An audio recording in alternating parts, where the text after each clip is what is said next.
کہا یہ جاتا ہے کہ ساتھ آپ صلی اللہ علیہ وسلم دنیا سے تو رخصت ہو گئے، لیکن اس طرح عام لوگ رخصت ہوتے ہیں ان کا معاملہ تو یہ نہیں ہو سکتا، وہ پیغمبر تھے، آخری پیغمبر تھے، ان کا مرتبہ مقام تو گویا وہ ابھی بھی اپنی قبر میں حیات ہیں اور وہ ہمیں دیکھ رہے ہیں، اور ہم اگر ان کی مجلس سجاتے ہیں، ان کی محفل اور ان کا ذکر کرتے ہیں تو گویا غائبانہ طور پہ اس میں شریک بھی ہو جاتے ہیں، ایک طریقے سے حاضر و ناظر بھی ہو گئے اور اپنی قبر میں زندہ بھی ہیں۔ تو اس بارے میں قرآن کی کوئی رہنمائی ہے؟ قرآن مجید نے اس میں بھی سادگی سے وہ ساری چیزیں بیان کر دی ہیں، یعنی وہ بتا رہا ہے کہ اس دنیا سے رخصت ہونے کے بعد ایسا نہیں ہے کہ تم مٹی میں مل جاتے ہو، سبھی انسان ایک درجے میں زندہ ہیں۔ شہداء کے بارے میں یہی کہا ہے، فرعون کے بارے میں یہ کہا ہے کہ صبح و شام اس کے سامنے اس کا ٹھکانہ پیش کیا جاتا ہے، تو سب زندہ ہی ہیں، لیکن زندگی کی نوعیت مختلف ہے۔ یعنی وہ زندگی جو ہمیں اس دنیا میں حاصل ہے وہ اور طرح کی ہے، وہ زندگی جو شہداء کو، صالحین کو حاصل ہے وہ اور طرح کی ہے، جو خدا کے دشمنوں کو حاصل ہے وہ بالکل اور طرح کی ہے۔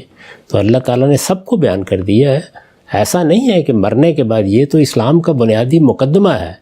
یہ جسم مٹی میں مل جاتا ہے، اس کے ساتھ جو بھی ہوتا ہے وہ ہم جانتے ہیں، لیکن انسان کی اصل شخصیت تو اسی طرح رکھی جاتی ہے۔ اور قرآن مجید سے جو تصویر سامنے آتی ہے وہ یہ ہے کہ وہ لوگ کہ جو اپنی زندگی اللہ کے لیے لگا دیتے ہیں اور سبقت کی زندگی بسر کرتے ہیں،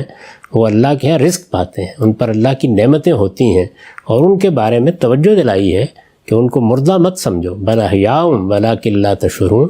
تو ظاہر ہے کہ جب یہ شہداء کے بارے میں کہا ہے تو بدرجہ اتم پیغمبروں کے بارے میں بھی ماننا چاہیے۔ تاہم وہ زندگی نہیں ہے جس کا ہم تصور کرتے ہیں، وہ اللہ کے ہاں ان شخصیات کی حقیقی زندگی ہے، اور اس زندگی میں کیا معاملات ان کے ساتھ ہو رہے ہیں اس کا بس ایک اجمالی سا تصور ہمیں قرآن میں دے دیا گیا ہے۔ ٹھیک ہے صاحب، آخری پہلو جو ضمن میں عام طور پہ زیر بحث رہتا ہے کہ رسول اللہ صلی اللہ علیہ وسلم کو علم غیب حاصل تھا، یعنی تمام کائنات کے علوم، ان کے جو مخفی راز ہیں وہ اللہ تعالیٰ نے آپ کے سپرد کر دیے تھے۔ تو رسول اللہ صلی اللہ علیہ وسلم کا جو علم ہے عام طور پہ ربیع الاول میں زیر بحث رہتا ہے کہ ان کے علم کی فضیلت اور نوعیت یہ تھی، تو قرآن مجید اس حوالے سے بھی کوئی رہنمائی کرتا ہے؟ بہت واضح طور پر یہ بتاتا ہے کہ وہ علم آپ کو دیا گیا جس علم کے ذریعے سے آپ نے اللہ کی ہدایت ہم تک پہنچانی تھی۔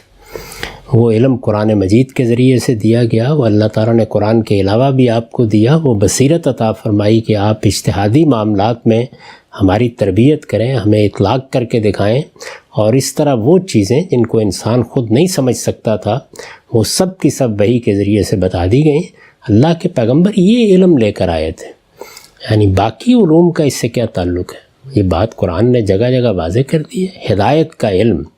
اللہ تعالیٰ کی طرف سے رہنمائی کا علم، اس کا آخری منبع آپ ہی کی ذات والا صفات ہے۔ اب قیامت تک اللہ تعالیٰ نے کیا چاہا ہے، اس کے مرضیات کیا ہیں، وہ ہم سے کن چیزوں کا تقاضا کرتا ہے، اس کو جاننے کا واحد ذریعہ رسالت مآب صلی اللہ علیہ وسلم کی ذات والا صفات ہے۔ یہ علم ہے جو آپ کو دے کر بھیجا گیا ہے، یہ علم ہمیں آپ سے لینا ہے، اور یہی علم ہے کہ جس کی وجہ سے آپ اللہ کے آخری پیغمبر ہیں، اور اللہ کی یہ خاص رحمت ہے پوری دنیا پر کہ اس نے اپنی ہدایت آپ کے ذریعے سے ہم کو دی ہے۔